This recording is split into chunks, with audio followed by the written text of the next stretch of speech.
YouTube, what's good, y'all? What is good? Welcome back to the channel, guys. My Smell Good family. Hope you guys are doing well out here in the world. Hopefully everything is all good for sure. And I know why you here. Yeah, you're here to listen to me talk about that smell good. Okay, smell good. That's right. So today's video is a pretty cool video. I got asked oddly enough by someone who I work with, and I was asked, they said, "Hey D man, what fragrances kind of pushed you to create a channel?" And I paused when he asked, because I do remember that time in my life where I was watching Big Beard B, I was watching Steven from Red Intense, I was watching Tiffany Benson. Those were the three channels I was watching off the shoot. I really didn't know too much about Chaos and TGLTG Ross from that channel, Justin Copeland. I didn't know about those guys like that until, you know, my friends put me on them, and then of course they start showing up on your feed. But Big Beard B, Tiffany Benson, and Steven from Red Lessons were the first three channels I got into. And I was watching them on the daily, like, man, I think I can do this. But you know how it is when you think of something, you don't know if you're going to be, you know, all systems go until you, I guess, get assigned. So today I'm going to be talking about 5 fragrances that really pushed me, all right, to create this YouTube channel. All right, so I thought that was an interesting question that I was asked, and when I really thought about it, I got them right here. Like, vividly remember smelling these fragrances, and they were oddly enough in the rotation around the same time. So looking forward to showing you guys these 5 fragrances. So let's get into it. So this was probably the fragrance that pushed me to start reviewing, and I think this was the first fragrance that I actually reviewed. All right, so I used to have a sneaker channel, and I talked about sneakers, but then I started incorporating fragrance with sneakers. But this was the one that I first reviewed from the house of Versace. We have Eros Flame. Yes, Eros Flame. So yeah, so you get this blood orange and vanilla type combination. They spiced this one up for sure, but I used to wear this thing out. My wife got this for me for a Christmas gift a few years back, and when I got it, it just resonated with me. Of course, you know, I've got the EDT, and now recently I'm wearing the EDP and look to purchase the Parfum soon, so I'm a big fan of the line. But this was one that I just wore on consecutive days, back to back to back, and it just really intrigued me to start looking into notes, you know, the sillage and performance and all of that, you know, all of that. It just really amped my curiosity with fragrance. So this was definitely one of the ones, and oddly enough, the first fragrance I ever reviewed from the house of Versace had Eros Flame. Eros Flame, that's some good stuff right there. All right, next up, probably my most go-to fragrance, grab and go, dumb reach, whatever you want to call it, still to this day. Even when I got this thing and I smelled it for the first time in my local Dillard's, I was just hooked. From the house of Coach, we have Coach for Men. Coach for Men, definitely a fragrance that still to this day, just I love. You know, you got this beautiful kumquat note in here, some other citruses, just woody, beautiful fragrance. Love the bottle with the, you know, the horses and the chariots and all that. Big fan of that.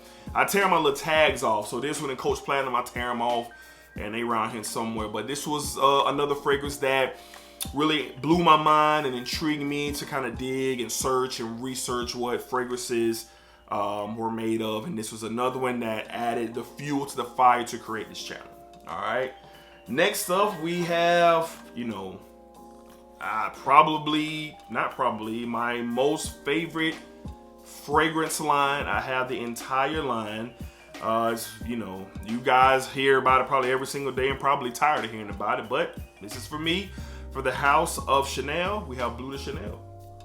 Bleu de Chanel, the entire line. All right, the entire line, the EDT, the EDP, the Parfum, And hopefully we get something new from Chanel with the Blue de Chanel line this year. I got my fingers crossed on that.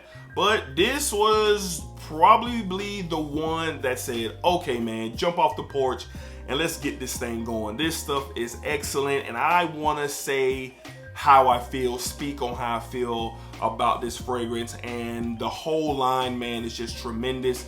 And each time, you know, I wore it leading up to the debut of my channel, it just, you know, continued to assure me that, yeah, you need to get on YouTube and just express how you feel about your love for fragrances and what they do for you and what they represent. And Bleu de Chanel, the entire line, definitely paid dividends in doing that. So from the house of Chanel, we have Bleu de Chanel, the whole line. The EDT is just representing, because actually the Parfum was the first ever Bleu de Chanel that I got. So I went backwards. I went Parfum, EDP, then EDT, but this is just representing the whole line. All right, next up, from the house of Polo. Before I even know what fragrance reviewing was, this was my go-to every single day fragrance. I still love it. It's extremely hard to find these days, but you know, it's good. I got probably about a half a bottle left from the house of Polo. We got Polo Red Intense. Love that bottle.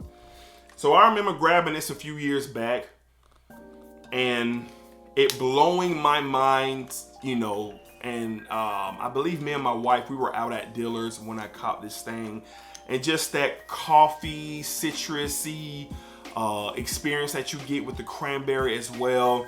Wearing it, and then when I was trying to put together like my first ever top 5 list for YouTube, I did a lot of preparation creating my YouTube channel. So I had fragrances like written down and what I would talk about first, and this was a part of everything. This was almost the first fragrance I ever reviewed, but it ended up being Versace Flame because I was actually in the now of wearing that on a more consistent basis. But Polo Red Intense wasn't too far behind.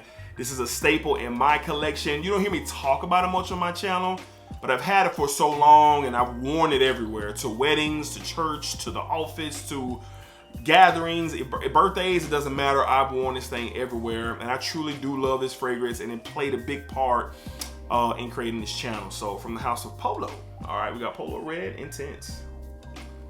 Polo Red Intense. All right, and last but not least, so I didn't grab this fragrance until like a full bottle of it. I've had samples of it, and I think I had a small decant before I even knew what the word decant was.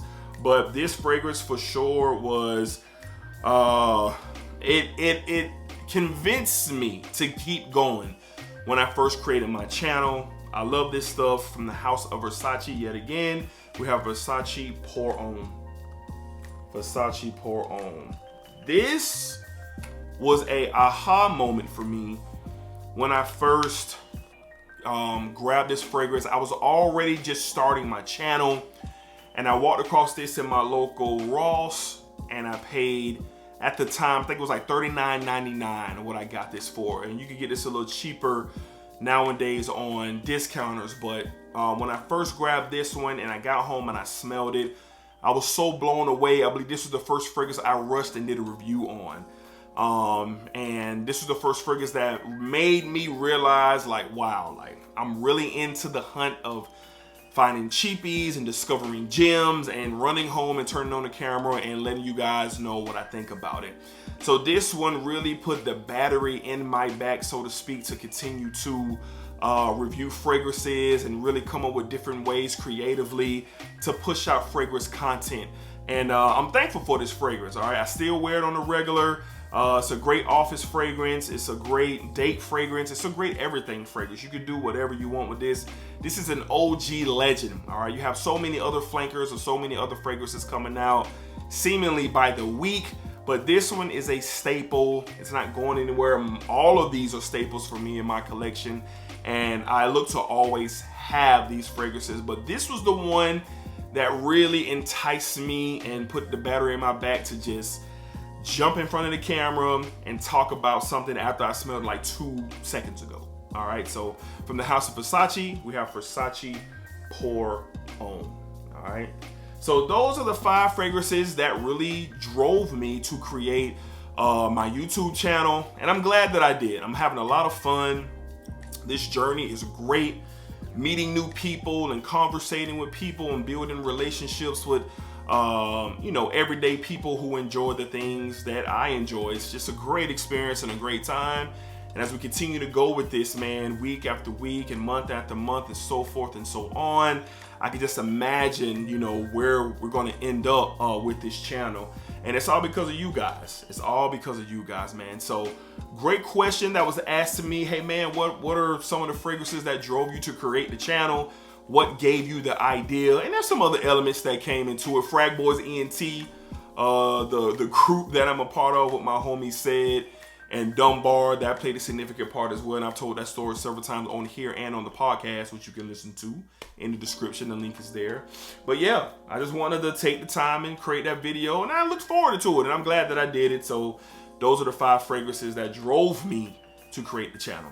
All right, guys, you guys be cool, be safe, take care of yourselves. Remember, hit that subscribe button if you have not already. Hit that thumbs up and meet me down in the comments, and let's talk about it. Do you have these fragrances? Do you love them? Do you hate them? I want to know. All right. So appreciate you guys once again. Be safe, y'all.